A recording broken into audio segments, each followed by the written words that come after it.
Méditation du Révérend Père Hamon, 18 novembre, fête de la dédicace des basiliques Saint-Pierre et Saint-Paul hors des murs. Méditation pour le matin.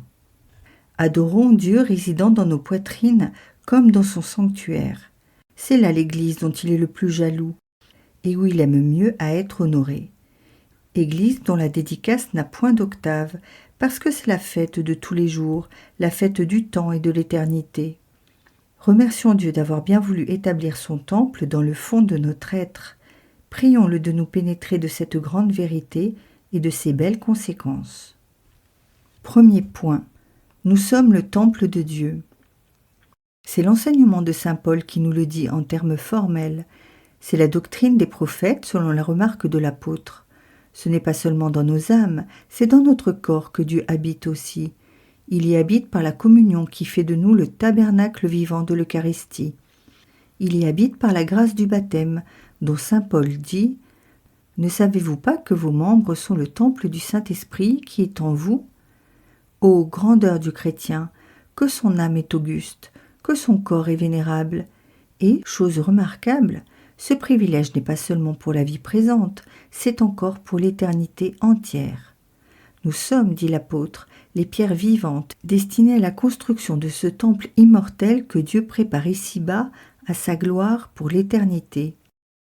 Temple auguste dont chaque âme sainte doit faire partie, à compter des prophètes et des apôtres qui en sont les fondements, des martyrs qui en sont les victimes, des vierges qui en sont les fleurs, des confesseurs qui en sont l'ornement, jusqu'aux saints les plus inconnus, qui brilleront tous chacun en son lieu par la variété de leurs mérites. Temple toujours en progrès qui va s'élevant chaque jour jusqu'à la plénitude de sa perfection et dont la dédicace se fera au ciel le jour où Jésus présentera à Dieu son Père son Église pure et sans tache pour lui être à jamais unie. Second point. À quoi nous oblige l'honneur que nous avons d'être les temples de Dieu ?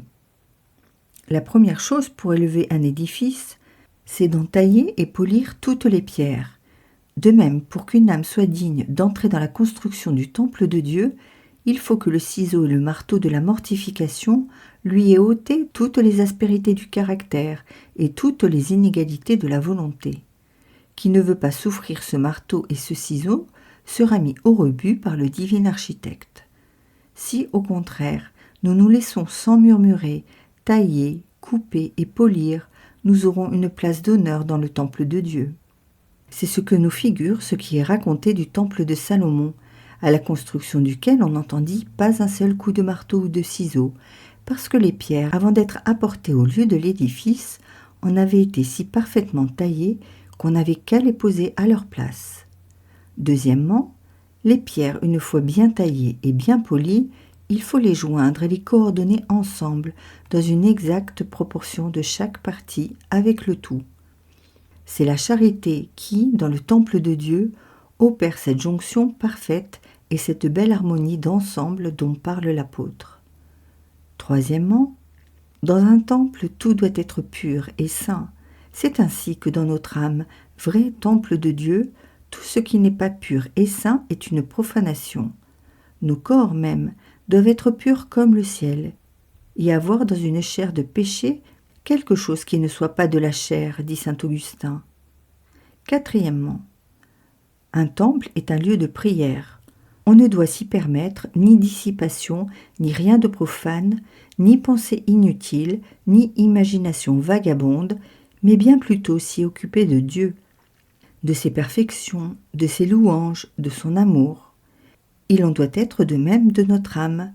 Puisqu'elle est un temple, il faut s'y recueillir, il faut y prier, y adorer et aimer, y remercier, y demander et y écouter Dieu qui y parle quand on l'écoute.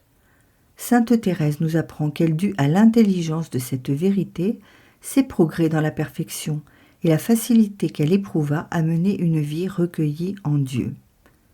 Résolution et bouquet spirituel. Le mot de l'apôtre, vous êtes le temple du Dieu vivant.